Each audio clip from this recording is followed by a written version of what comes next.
It's Friday night, we've just finished work, so let's go on an adventure.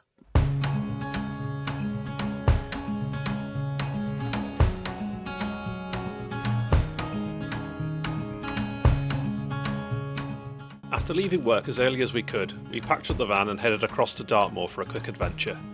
We did have to take a small pit stop, however, to help some ducklings across a road, but eventually we did get them back to their stream and we arrived at our campsite.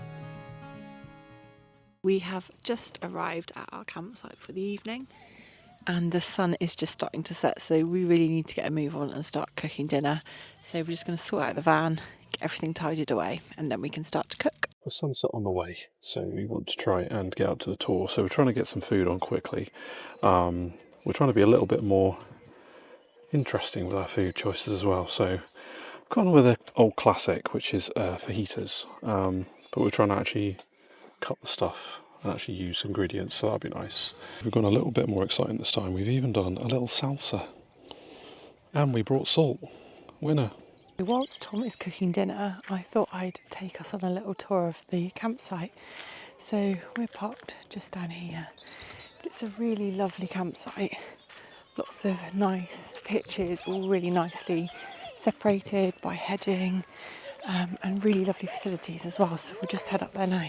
Really clean facilities. There is a dog shower if you bring your little pooch with you, and a laundry room. What's also really sweet is that all over the site there are these little boards which talk about all of the wildlife that's in the area. It's a really family friendly, wildlife friendly haven of a campsite.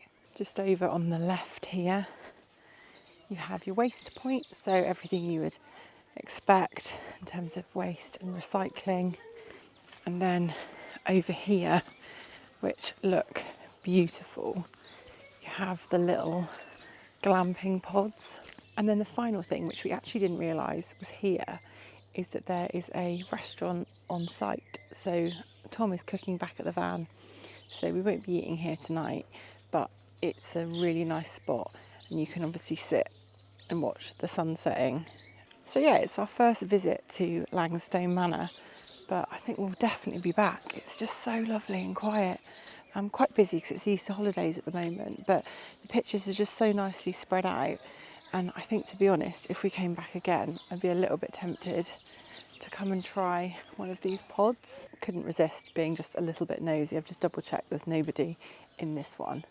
But they're really great, these little pods. Little sofa and a bed in there, outdoor area, little barbecue as well, and all set within this beautiful green area. For this trip we are only here for one night, so compared to our setup in Wales where we had everything out and loads of storage space and everything set up, we don't really have the room to do that on this occasion, do we? So we've turned up about an hour ago, just unpacked everything, so our kitchen equipment is all down here on the floor.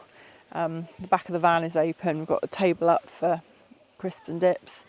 On the inside has just got everything still in it at the moment, but because it's such a lovely quiet campsite, we can just leave most things out overnight, just chuck a tarpaulin over it won't be an issue.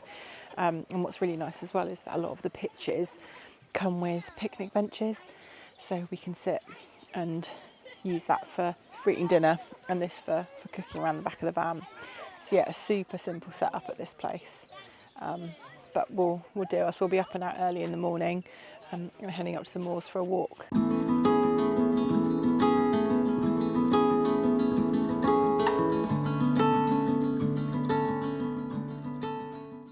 We're just having dinner and we think it's probably the best fajitas that we've ever made, which is ironic because we've spent years making it in our kitchen and Tom's just made it on a table off the back of the van. But we're sat here and the sun is going down in front of us and the moon is coming up behind us. So yeah, it's quite the spot, but just having a beautiful sunset dinner. Whilst Tom is off sunset hunting, I thought I'd go ahead and set the bed up. So if you've watched our last video in the Brecon Beacons, you'll see how we put it up, but it's super simple. So pull out one part, pull out the second part, pull the mattress across, push that mattress down, and it really is as simple as that. I also thought while Tom is off catching the sunset, I'd just let you know why we've come to this specific campsite. So we've got a series of books at home called The Wild Guides. The Wild Guide we got first is lots of different hidden beaches and hidden adventure spots across the UK. We then got the Wild Swimming Guide, which, as you might expect, are really great secret swim spots. And then in that series, we found these, which are the Wild Swimming Walks Guides. So this one is the book for Dartmoor and South Devon, and it's got 28 routes in it across lakes, rivers and beaches. And we've chosen one tomorrow, which is 4 or 5 miles. But the great thing about every one of these routes is that they all include a wild swim spot. So we can take our kit with us, knowing that at some point on the route we can stop and enjoy a dip. So this might be tomorrow, the last day of sun for a few days, as the rain's coming in on Sunday. So it's an opportunity for us to get out and about. We looked at the weather forecast and decided that, yeah, we'd finish work on Friday, jump in the van, head over to Dartmoor, get up nice and early tomorrow, go for a little walk, and we'll have had a really nice adventure just an hour away from home.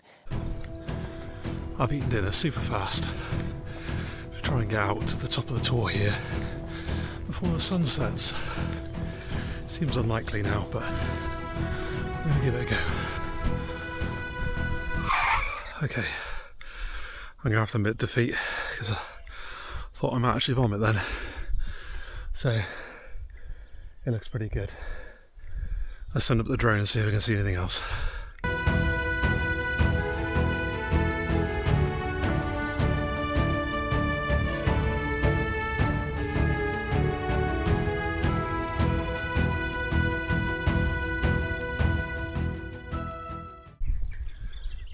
Right, it's worth making the effort because that was an absolutely spectacular sunset. Alright, let's head back to the van and hopefully we skip the dishes.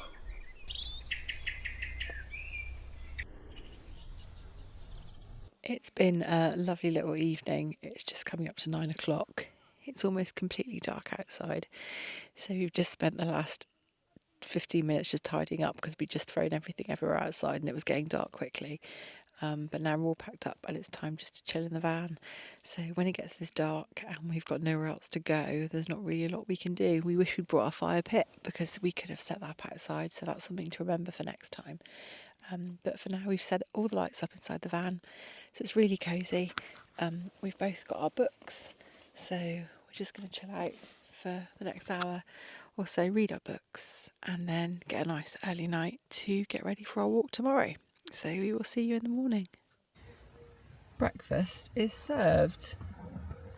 It's actually quite windy this morning. Not windy, is it? But quite blustery. So we just tucked in the back of the van for breakfast. Then we're going to get ready and head on our way. We've just got to Dartmoor and we have parked in Four Winds car park. And we didn't realise until reading the little wild guide this actually used to be a school. So just after the First World War, they built a school for all of the children of the quarrymen that were working in the quarries in this area. And the walls that you see behind me are the remaining walls of the school. It's brightened up a bit, which is quite nice. I've got some horses behind me. Just about to start the walk. We're in this lovely car park. We're going for a 4-mile walk, so I've got enough stuff to go on a week-long hike. So let's get ready. It's a bit different to when we went to Brecon very recently. There's a whole lot of nothing. And no one around. The weather's a bit colder. It's still so nice to be outside. Just left the car park. We are walking towards Yellowmead Farm. But on the way here, there is a little hidden quarry, which is Westmead Quarry.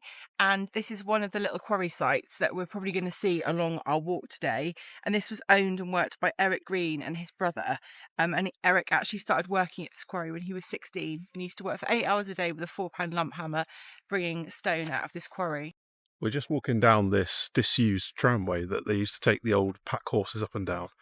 And we come across this stone, which is marked in the book, which actually got a T and an A carved into it. And that shows Tavistock and Ashburton, which are the two sort of market towns here. It's just fascinating to see this old history just dotted around and not used anymore. We walked a little further down the track and found the first of our swim spots for the day, which was Fogintor Quarry. And then we stumbled on something that we weren't quite expecting to find. Probably not the best sign. It's a leech.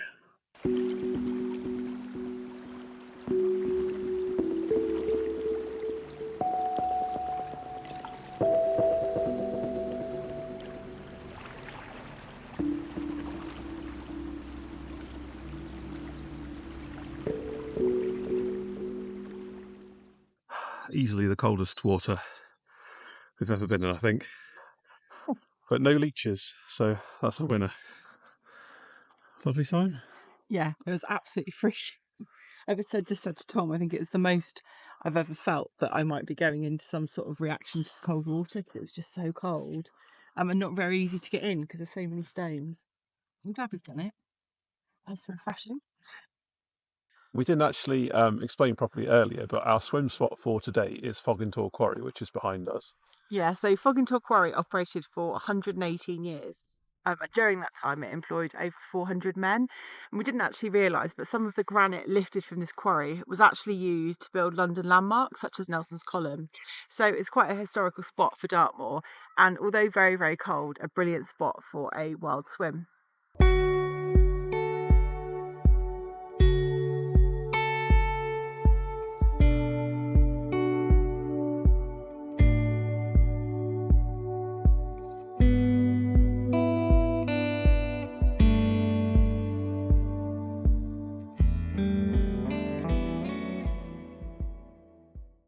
We were just saying it's really funny because last week when we were in the Brecons and we did our really big walk around Penny Fan, and it felt so far away from where we'd started.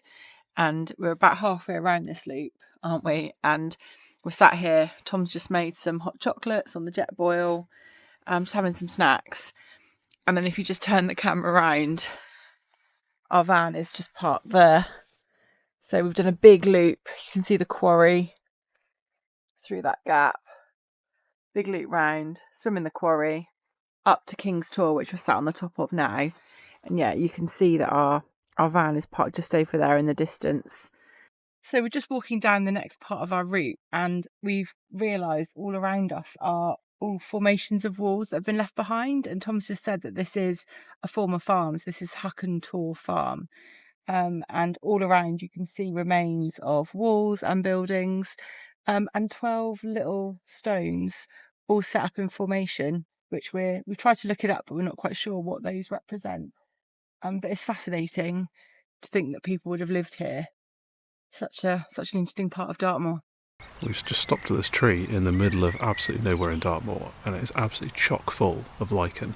It's just absolutely beautiful. And these, if you don't know, are indicators of good air quality, so obviously with no one else around here that makes sense. This is what's quite surprising, because when you think of Dartmoor, you think of tours, don't you? And just walking in quite harsh open land. You do. You don't think of little woodland spaces like this. No. I think this is going to lead us along to a little stream. But it's so pretty down here. It's so quiet as well. All the blossoms coming out on the trees. It's lovely. It